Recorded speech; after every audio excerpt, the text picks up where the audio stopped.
Assalamualaikum warahmatullahi wabarakatuh. Perkenalkan, nama saya Muhammad Ihsan Afiras, berasal dari Bukit Tinggi. Dan Maigo,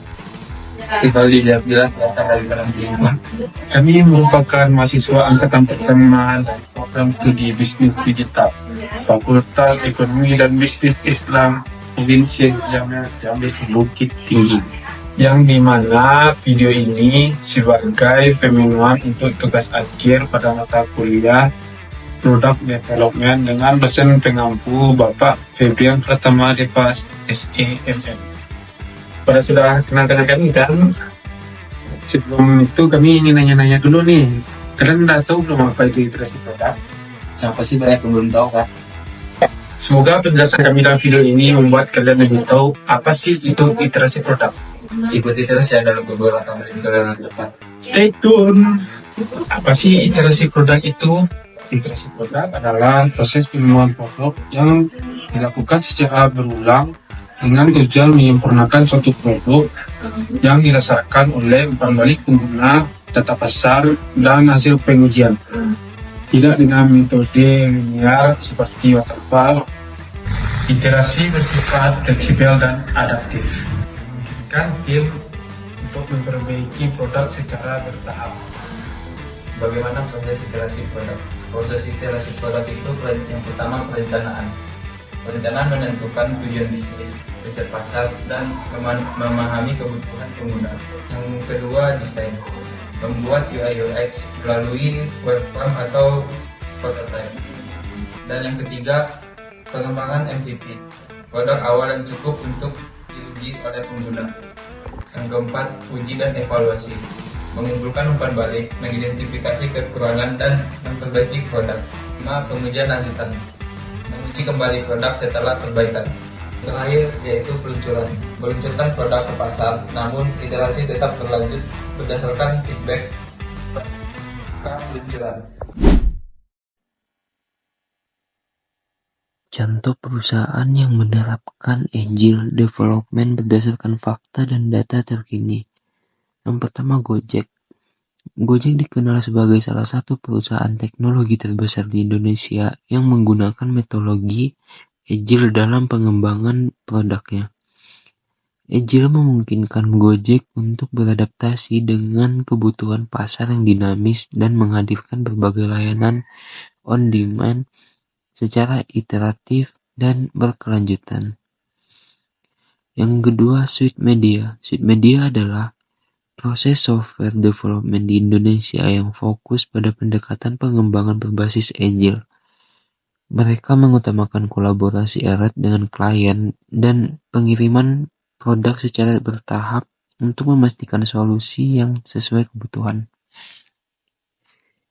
Yang ketiga, Spotify.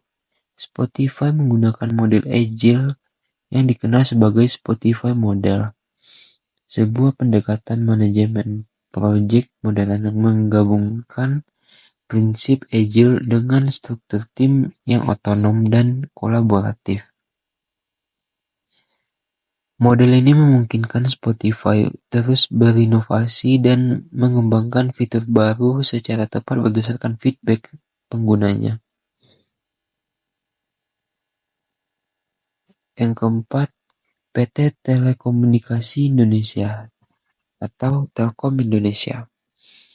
Telkom Indonesia mengadopsi Agile dalam manajemen proyek pengembangan perangkat lunak secara terutama menggunakan metode Serum untuk mempercepat siklus pengembangan dan meningkatkan kolaborasi antar tim. Produk bisa secara dirilis dalam versi sederhana dan terus diperbaiki. Contohnya Instagram. Awalnya diluncurkan sebagai aplikasi sederhana bernama Burn yang fokus pada check-in lokasi. Setelah melihat pengguna lebih tertarik pada fitur berbagai foto, tim Instagram mengubah fokusnya dan meluncurkan versi baru yang sederhana. Iterasi terus dilakukan hingga menjadi platform media sosial yang kita kenal sekarang. Yang kedua, risiko lebih rendah. Masalah dapat segera ditemukan dan diperbaiki di iterasi berikutnya. Contohnya, Tesla menggunakan pendekatan iteratif dalam pengembangan mobil listrik.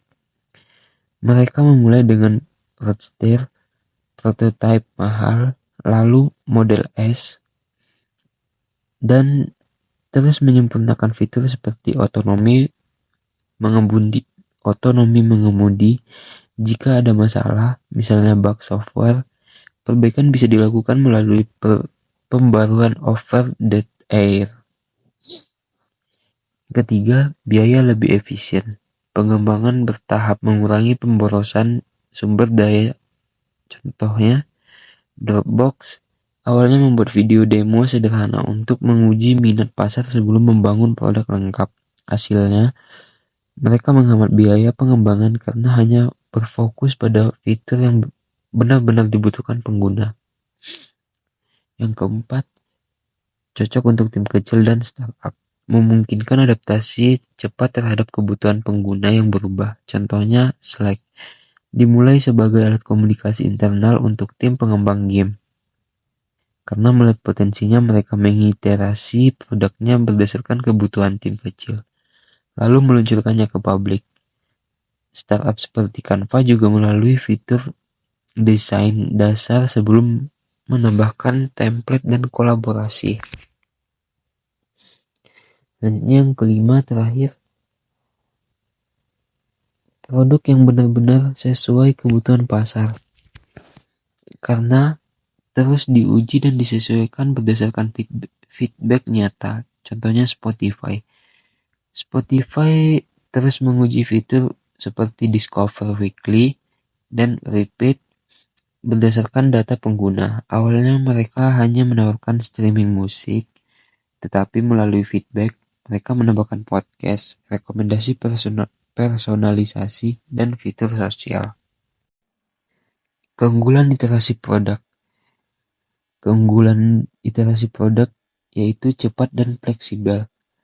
Produk bisa segera dirilis dalam versi minimal viable produk dan diperbaiki secara bertahap. Risiko rendah. Risiko rendah, masalah dapat diidentifikasi dan diperbaiki lebih awal, mengurangi potensi kegagalan besar. Efisiensi biaya. Menghindari pemborosan sumber daya dengan fokus pada fitur yang benar-benar dibutuhkan oleh pengguna. Adaptif terhadap perubahan pasar. Produk dapat terus disesuaikan mengikuti kebutuhan dan feedback pengguna secara real time. Meningkatkan loyalitas pelanggan. Konsumen merasa dihargai karena masukan mereka diakomodasi dalam pembangunan produk. Contoh keunggulan iterasi produk. Spotify, cepat, fleksibel, dan adaptif. Keunggulannya, Spotify menggunakan pendekatan agile dan iterasi berkelanjutan untuk memperbarui fiturnya. Mereka merilis MVP dengan fitur dasar lalu terus memperbaiki berdasarkan feedback pengguna, seperti algoritma rekomendasi, playlist personalisasi, dan fitur kolaborasi. Hasilnya, Spotify bisa beradaptasi dengan cepat terhadap perubahan tren musik dan kebutuhan pengguna. Yang kedua, Instagram, risiko rendah dan efisiensi biaya. Keunggulannya, awalnya banyak aplikasi foto sederhana, lalu diiterasi menjadi Instagram setelah melihat pengguna lebih suka fitur berbagi foto. Dengan fokus pada fitur yang benar-benar dipakai pengguna, mereka menghindari pemborosan sumber daya. Hasilnya produk sukses besar dan diakui sisi Facebook. Yang ketiga, Tesla meningkatkan loyalitas pelanggan. Keunggulannya, Tesla ini menggunakan pembaruan perangkat lunak untuk terus meningkatkan mobilnya. Contohnya fitur autopilot diperbaiki terus-menerus berdasarkan data si pengguna. Hasilnya, pelanggan merasa dihargai karena mobil mereka makin pintar seiring waktu. Nah, sekarang kita masuk di kekurangan iterasi produk berdasarkan sumber dan fakta yang ada. Yang pertama, fase iterasi bisa kaku dan harus diikuti dengan hati-hati.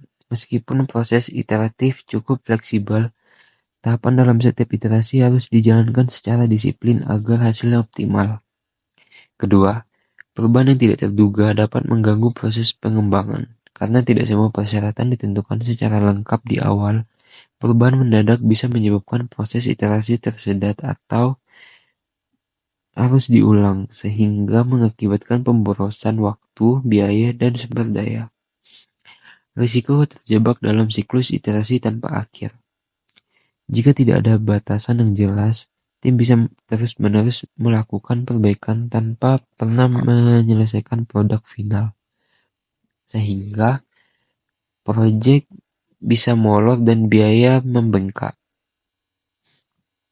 Terus selanjutnya, perencanaan awal yang kurang matang. Karena iterasi fokus pada pengembangan cepat dan perbaikan berkelanjutan, terkadang perencanaan awal yang kurang detail yang dapat menyebabkan ketidakjelasan tujuan produk dan hasil akhir yang kurang terdefinisi dengan baik. Terus selanjutnya, ketergantungan pada komitmen tim dan stakeholder. Iterasi membutuhkan komunikasi dan kolaborasi yang intensif. Jika komitmen tidak kuat, proses iterasi bisa terhambat dan kualitas produk menurun. Selanjutnya, tidak cocok untuk proyek dengan persyaratan yang sangat stabil dan jelas. Jika kebutuhan produk sudah pasti dan tidak berubah, model iteratif bisa menjadi kurang efisien dibandingkan metode tradisional yang linear. Terus yang terakhir, memerlukan sumber daya yang memadai dan untuk pengujian berulang. Karena pengujian dilakukan di setiap iterasi, tim harus siap dengan waktu dan biaya untuk melakukan pengujian dan perbaikan secara terus-menerus. Singkatnya, iterasi produk menawarkan fleksibilitas dan kecepatan, namun juga menuntut disiplin proses, kesiapan menghadapi perubahan, dan komitmen tinggi agar tidak menimbulkan pemborosan waktu dan biaya. Contoh kekurangan iterasi produk yang pertama, Google terjebak dalam siklus iterasi tanpa akhir. Kekurangannya, Google terus mengubah platform ini dari integrasi dengan YouTube hingga desain ulang tanpa strategi yang jelas. Yang kedua, akibatnya, pengguna bingung dan produk akhirnya ditutup karena tidak pernah menemukan produk market fit. Yang kedua, QB. Perubahan tidak terduga dan kurang perencanaan awal. Kekurangannya, QB platform video pendek terlalu fokus pada iterasi konten tanpa memenuhi kebutuhan pasar. Terus mereka mengubah model bisnis beberapa kali dari berbayar ke iklan tetapi terlambat beradaptasi. Hasilnya bangkrut dalam waktu kurang dari satu tahun. Yang ketiga, BlackBerry. Tidak cocok untuk proyek dengan persyaratan stabil. Kekurangannya, BlackBerry terlalu lama berfokus pada iterasi keyboard fisik, sementara pasar beralih ke layar sentuh. Terus mereka terjebak dalam siklus perbaikan kecil, bukan inovasi besar. Hasilnya kalah bersaing dan keluar dari pasar smartphone. Iterasi dalam pengembangan perangkat lunak bukan sekedar menambahkan fitur baru, tapi juga tentang membangun efisiensi dan kelincahan teknis. Di tingkat kode, penggunaan struktur seperti looping dan fungsi modular memungkinkan programmer menulis program yang ringkas, mudah dibaca, dan gampang dimodifikasi. Ini adalah bentuk iterasi skala mikro, di mana kode dibangun diuji, dan disempurnakan terus-menerus agar lebih optimal. Namun, iterasi bukan hanya soal teknis. Di tingkat strategi, iterasi adalah alat yang sangat ampuh untuk memvalidasi ide produk secara tepat. Tim bisa menguji hipotesis, mendapatkan data nyata dari pengguna, lalu menyesuaikan arah produk, bahkan melakukan pivot besar-besaran tanpa harus menunggu versi akhir diluncurkan. Ini sangat krusial di dunia bisnis digital yang berubah cepat, di mana kecepatan dan ketepatan respon adalah kunci utama untuk bertahan dan tumbuh. Lebih jauh lagi, iterasi membentuk budaya kerja yang dinamis dan kolaboratif. Tim yang terbiasa dengan proses iteratif menjadi lebih terbuka terhadap perubahan, lebih siap belajar dari kegagalan, dan lebih berani bereksperimen. Budaya seperti inilah yang melahirkan inovasi besar seperti yang kita lihat pada produk-produk seperti Slack, Notion, Figma, hingga TikTok. Yang semua sukses karena mereka terus berevolusi mengikuti kebutuhan pengguna dan tren digital. Bagi penggunanya, iterasi menciptakan rasa keterlibatan saat masukan mereka direspon dalam bentuk pembaruan nyata. Mereka hanya menjadi bagian dari proses pengalaman produk. Inilah yang memperkuat loyalitas dan menciptakan hubungan jangka panjang antara produk dan penggunanya. Singkatnya, iterasi bukan hanya teknik tapi filosofi kerja. Ia menyatukan aspek teknis, bisnis, manajemen proyek, dan hubungan dengan pengguna dalam satu pendekatan menyeluruh. Di dunia digital yang penuh ketidakpastian dan kompetisi tinggi, iterasi bukan lagi sekedar pilihan, tetapi sebuah keharusan untuk menciptakan produk yang relevan, adaptif, dan selalu selangkah di depan. Kesimpulan, iterasi produk merupakan pendekatan pengembangan produk yang dilakukan secara berulang, dengan fokus utama pada perbaikan berkelanjutan berdasarkan umpan balik pengguna, data dasar, dan hasil pengujian. Tidak seperti tim untuk mengevaluasi, menguji, dan menyempurnakan produk yang siklus yang cepat dan dinamis. Proses iterasi dimulai dari tahap perencanaan dari riset kebutuhan pengguna, dilanjutkan dengan desain dan pembuatan versi awal produk minimum viable product atau MVP, yang kemudian diuji langsung oleh para pengguna. Berdasarkan hasil pengujian ini, dilakukan evaluasi untuk menguji kelemahan, potensi pengembangan, serta kebutuhan perubahan. Proses ini kemudian diulang dalam siklus baru, yang menghasilkan produk yang semakin baik dari waktu ke waktu. Di sisi teknik, iterasi juga tercermin dalam coding yang efisien, seperti penggunaan looping, fungsi modular, dan struktur kode yang mudah dikembangkan.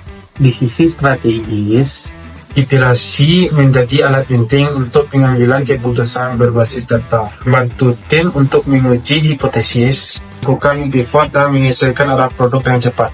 Jauh, iterasi mendorong budaya organisasi yang terbuka terhadap perubahan, kolaboratif, dan berbasis pembelajaran. Budaya ini memperkuat inovasi dan membangun hubungan jangka panjang dengan pengguna, karena mereka merasa terlibat secara langsung dalam perkembangan produk. Contoh nyata dari kesuksesan iteratif dapat dilihat pada berbagai produk digital seperti Slack, Notion, Figma, dan TikTok yang berkembang pesat karena terus beradaptasi dengan kebutuhan pengguna. Dengan segala manfaatnya, iterasi tidak hanya menjadi metode pengembangan produk, tetapi juga strategi bisnis yang menyeluruh. Iterasi menjadi kebutuhan utama untuk menjaga relevansi, menekan daya saing, dan mendorong inovasi berkelanjutan. Itulah penjelasan dari iterasi produk. Kalian semua sudah tahu kan dengan iterasi produk ini? Sekian video kami pada kesempatan kali ini. Terima kasih sudah menonton video kami sampai saat ini. See you all. Assalamualaikum warahmatullahi wabarakatuh. Bang.